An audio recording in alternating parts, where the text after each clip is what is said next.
Hello my friends, it's Chris from Fulcrum Kitchen, and today I'm going to be showing you how to make a lovely, very simple tomato sauce. Now this sauce is so versatile. You can use it for pizzas, you can use it in lasagnas, you can use it as a pasta bake, you can even use it over some fish, put some olives in, you can even use it over a nice roast chicken breast. So it's really versatile. I'm going to show you how to make it, and then you can make a batch of it, pop it into sandwich bags, flatten it off, pop it in the freezer, you've got them for another day. It's so simple.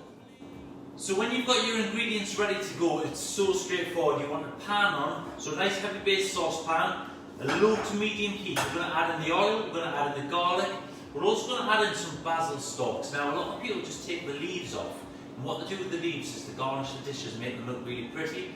But there's a lot of flavour to be had in stalks. It's a soft herb, we've talked about this before, so things like coriander, basil, absolutely perfect for chopping up the stalks and adding flavours to dishes as well.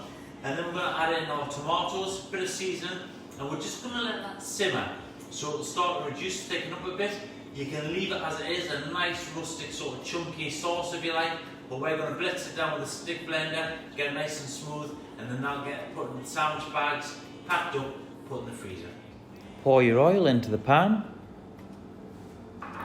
add in your garlic, give it a little stir. You want to be careful not to burn it, just colour it.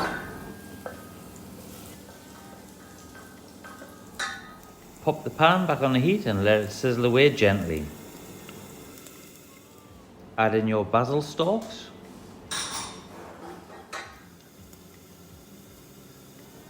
Followed by your plum tomatoes. If you can't get plum tomatoes, then of course you can use chopped tomatoes instead. Give everything a stir together, then add in your salt and your pepper, and then gently simmer.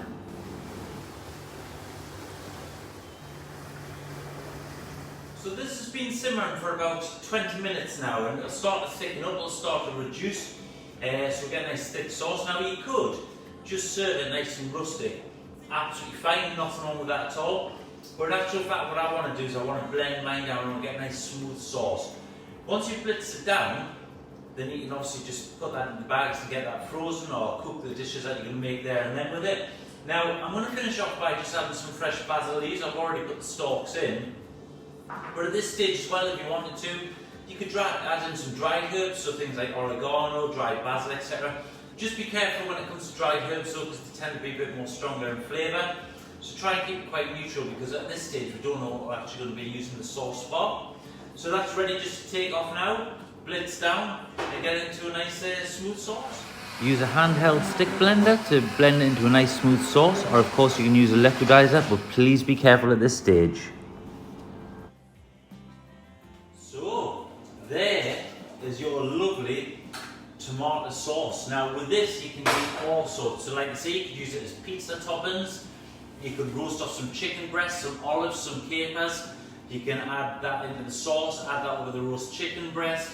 You could add in some more fresh basil, have it as a very simple, quick tomato and basil soup. You could use it for the sauce in things like lasagnas, or with meatballs, or simple pasta bakes. So it's a really versatile sauce. When you've made it, allow it to cool down, pop it into sandwich bags, they'll lie flat in your freezer, stack them up, date them, jobs are good, and you've got them for future days, for future recipes as well. So what I'm going to do now is I'm just going to make a very simple, quick tomato pasta with a little bit of parmesan on the top. That's going to be my lunch. If you enjoyed what you've seen, give it a thumbs up. Leave any comments in the comments box below. Don't forget to subscribe. Check out the other videos, and remember, embrace it, don't waste it. Carry on cooking with surplus, and catch you again soon.